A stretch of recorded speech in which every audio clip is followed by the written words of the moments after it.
नमस्कार नमस्कार मित्रांनो, मी सीमा शेंडे. स्मृती क्रिएशन्सतर्फे तुमचं पुन्हा एकदा स्वागत. तर मित्रांनो, आज 8 मार्च जागतिक महिला दिन. आज मी कवितांचं अभिवाचन करणार आहे. ते माझ्या एका मैत्रिणीच्या कवितांचं अभिवाचन. त्या मैत्रिणीचं नाव आहे राजश्री प्रधान. खरं तर आमची खूप जुनी मैत्री आहे. अगदी 40-45 वर्षापूर्वीची ही मैत्री आहे.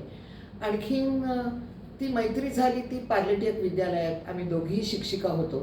ती माझ्यापेक्षा सिनियर होती वयाने आणि व्यवसायाने सुद्धा. आणि मग शेजारी बसायचो. ती माझ्या शेजारी होती स्टाफ रूममध्ये. ती मोठी असल्यामुळे, सिनियर असल्यामुळे मला खूप वेळा मदत करायची. कधी मैत्रीचे सूर जुळले समजलंच नाही. मग खूप गप्पा व्हायला लागल्या, मैत्री झाली. अर्थात पुढे मी काही काळाने जॉब सोडला, दुसरा जॉब पकडला आणि ह्या मैत्रीमध्ये अंतर आलं नाही असं नाही, पण ते फक्त काळाचं अंतर होतं. पुन्हा रिटायरमेंट नंतर भेटल्यानंतर पुन्हा हे सूर जुळले आणि मग लक्षात आलं की तिने चक्क 2 काव्यसंग्रह प्रकाशित केलेले आहेत. ती कवितेतनं बोलायला लागलेली आहे आणि त्या कवितांच्या काव्यसंग्रहांचं नावं आहेत शब्द फुलांची ओंजळ आणि वेचून शब्दसारे. खरंच सांगते, तेव्हा मी तिचं कविमन ओळखलं नव्हतं. पण रिटायरमेंट नंतर निवांत वेळ मिळाला असेल, खूप काही मनात सांगायचं साचलेलं असेल, ती रहस्य बाहेर पडली. अनेक रहस्य नाहीतरी स्त्रिया अशा दडपून ठेवतातच. त्यातलं एक रहस्य 8 मार्च रोजी. रहस्य. शौक करण्याच्या वयात जो संयम शिकली, आयुष्याची अर्धी लढाई ती तिथेच जिंकली. शोक करण्याच्या वयात जो संयम शिकली, आयुष्याची अर्धी लढाई ती तिथेच जिंकली. आता पुढे संयमाचं रूप त्यागात. आता पुढे संयमाचं रूप ती त्यागात बदलत गेली. तीच झिंग कणाकणात हळूहळू भिनत गेली, तिने भिनवत नेली.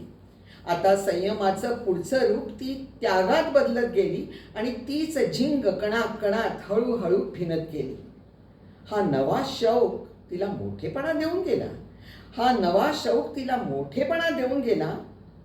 पण त्या मोठेपणाच्या नादात खूप काही घेऊनही गेला. पण त्या मोठेपणाच्या नादात खूप काही घेऊन गेला.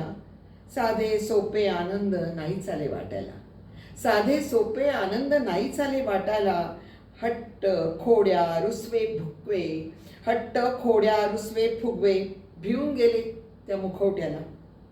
आता मागे वळून पाहता विचार येतो हा तिच्या मनात. आता मागे वळून पाहता विचार येतो हा तिच्या मनात. जे कमावलं ते मोठं होतं की जे निसटून गेलं ते जगायचंच राहून गेलं होतं. कमावलं ते मोठं होतं की जे निसटून गेलं ते जगायचंच राहून गेलं होतं.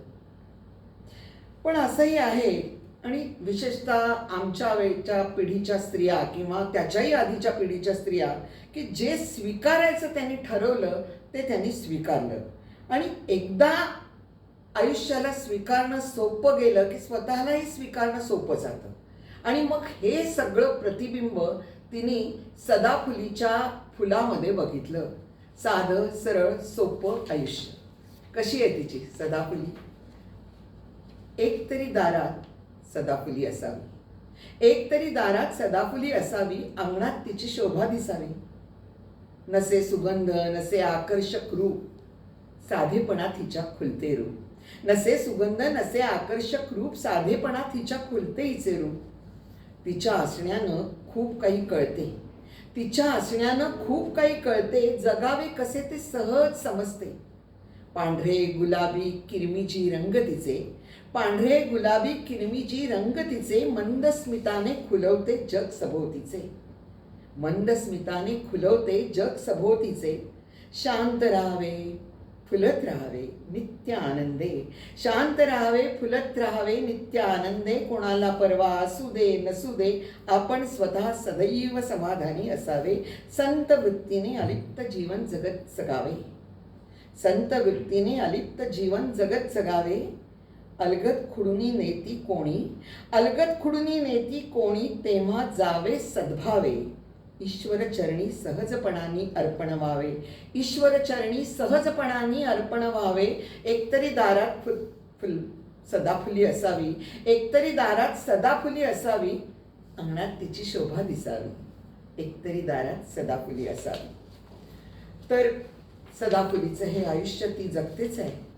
सदाफुली होऊन जगावं, शांत राहून आनंदाने 12 महिने फुलत राहावं, हे तर खरंच आहे. पण तरी कविमन आहे ना, संवेदनशील कविमन, त्या कविमनात वसंत फुलला नाही तरच नवल ना. आणि या वसंतात अगदी 12 महिने सोडा, अगदी थोडा काळ, थोडे दिवस टिकणारा बहावा मनाला चटका लावून गेला तर काय चुकलं. हा बहावा थोडा काळ का होईना आपल्याही मनाच्या शिवारात फुलावा, मनाला धुमारे फुटावेत आणि आयुष्य सुरीला होऊन जावं असं तिलाही वाटतंच की. तर बहावा फुलावा मनी आस आहे, बहावा फुलावा मनी आस आहे, तिला लागलेला कसा तो ध्यास आहे. बहावा फुलावा मनी आस आहे, तिला लागलेला कसा तो ध्यास आहे.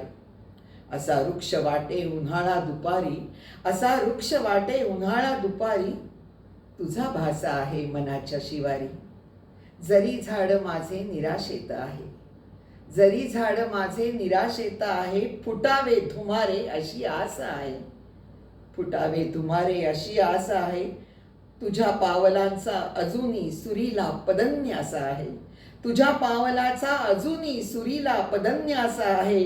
वसंत मनीचा तो ऋतू खासा आहे, वसंत मनीचा तो ऋतू खासा आहे.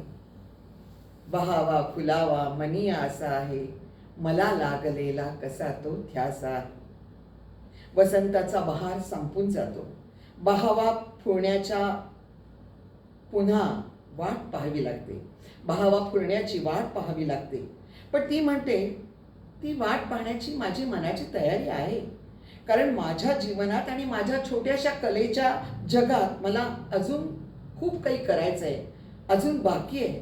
मला माहिती आहे की आज सुखदुःखाचा खेळ संपलेला आहे, जीवनाची संध्याकाळ झालेली आहे, पण अजूनही ढळत्या सूर्याचा प्रकाश बाकी आहे, अजून बाकी आहे.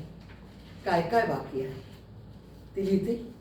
अजून माझ्या आनंदाचा हिशोब बाकी आहे, अजून माझ्या आनंदाचा हिशोब बाकी आहे. अजून ढळत्या सूर्याचाही प्रकाश बाकी आहे, अजून ढळत्या सूर्याचाही प्रकाश बाकी आहे. गुलाल भवती उधळत गेली सांज अवेळी तेव्हा, गुलाल भवती उधळत गेली सांज अवेळी तेव्हा, घडू नये ते घडलं त्याचा विलाप बाकी आहे, घडू नये ते घडलं त्याचा विलाप बाकी आहे. तबका मधुनी शुभ्र चांदणं सजवून रात्र गेली, तबका मधुनी शुभ्र चांदणे सजवून रात्र गेली. तिच्या मनाचा निश्चय करणे अजून बाकी आहे, तिच्या मनाचा निश्चय करणे अजून बाकी आहे. पहाट होता सूर्य परतला घेऊन एका आशा, पहाट होता सूर्य परतला घेऊन एका आशा. ताण मनाचा सरला पण त्याचा उत्सव बाकी आहे, ताण मनाचा सरला त्याचा उत्सव बाकी आहे. सुखदुःखाचा खेळ संपला निघून गेली रात्र, सुखदुःखाचा खेळ संपला निघून गेली रात्र. पण नवीन झाले जगणे त्याचा प्रवास बाकी आहे, नवीन झाले जगणे त्याचा प्रवास बाकी आहे. अजून ढळत्या सूर्याचाही प्रकाश बाकी आहे, प्रकाश बाकी आहे. तर मित्रांनो, धन्यवाद. लाईक करा, शेअर करा आणि सबस्क्राईब केलं नसेल चॅनेलला तर सबस्क्राईब करायला विसरू नका. थँक्यू.